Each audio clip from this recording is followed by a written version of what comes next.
انسانوں کی سب سے پہلی ماں حضرت حوا۔ حضرت حوا کی پیدائش کا واقعہ کب پیش آیا؟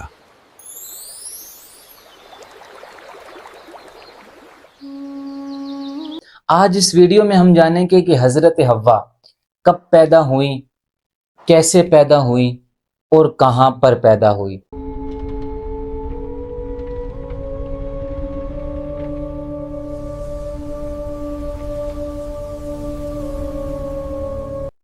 آیات قرآن کو اگر دیکھا جائے تو اس سے معلوم ہوتا ہے کہ حضرت حوا جنت میں جانے سے پہلے حضرت آدم علیہ السلام کے ساتھ موجود تھے۔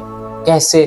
جب اللہ رب العالمین نے فرمایا کہ اے آدم تو اور تیری بیوی دونوں جنت میں چلے جاؤ، وہاں پر رہو، کھاؤ پیو، لیکن اس درخت سے قریب نہ جانا۔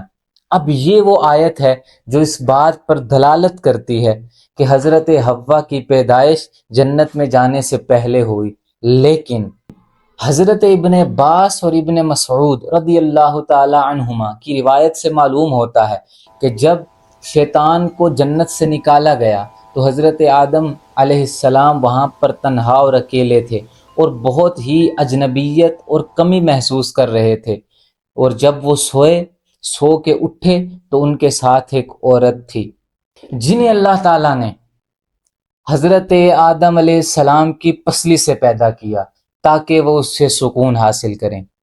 لیکن اب سوال یہ تھا کہ ان کا نام حوا کیوں رکھا گیا؟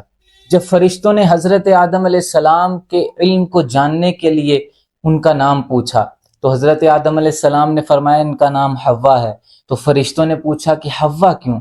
تو آپ نے فرمایا کیوں کہ یہ ایک زندہ چیز سے پیدا کی گئی ہے، اور حوا نام ان کا اسی نسبت سے رکھا گیا کہ وہ ایک زندہ چیز سے پیدا کی گئی تھی۔ محمد بن اسحاق حضرت ابن عباس سے روایت کرتے ہیں، وہ فرماتے ہیں کہ حضرت حوا کو حضرت آدم علیہ السلام کی بائیں پسلی سے پیدا کیا گیا جب آپ آرام فرما رہے تھے، اور پھر اس جگہ پر گوشت بھر دیا گیا۔ اور اسی طرف قرآن کریم کی یہ آیت بھی اشارہ کرتی ہے۔ اللہ رب العالمین فرماتے ہیں سورہ نساء کی پہلی آیت پارہ نمبر 4، یا ایھا الناس اتقوا ربکم الذی خلقکم من نفس واحدۃ وخلق منها زوجها وبث منهما رجالا كثيرا ونساء واتقوا الله الذي تساءلون به والارحام ان الله كان عليكم رقيبا۔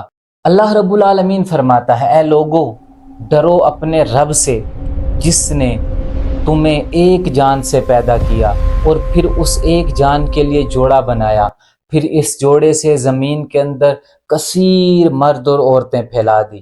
یعنی کہ تمام انسانوں کی ابتدا ایک ہی شخص سے ہوئی، حضرت آدم سے، اور ان کا جوڑا اور ان کے سکون کے لیے اللہ رب العالمین نے حضرت حوا کو پیدا کیا۔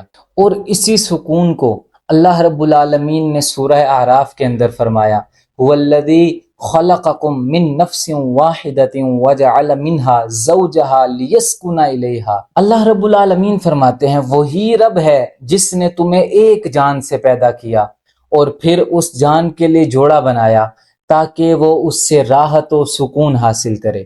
اب یہ آیت بالکل واضح ہے اور یہ اعلان کر رہی ہے کہ حضرت حوا کی تخلیق حضرت آدم علیہ السلام کی راحت اور سکون کے لیے ہوئی۔ حضرت حوا کی پیدائش کوئی افسانوی یا قصہ کہانی نہیں تھی، بلکہ اس بات کی علامت تھی کہ اللہ رب العالمین نے میاں اور بیوی کے رشتے کو سکون، محبت اور پیار کے لیے قائم فرمایا۔ اور یہی وجہ ہے کہ ہمارے پیارے نبی حضور علیہ الصلاۃ والسلام نے فرمایا اپنی عورتوں کے ساتھ نیکی اور بھلائی کی وصیت کو قبول کرو۔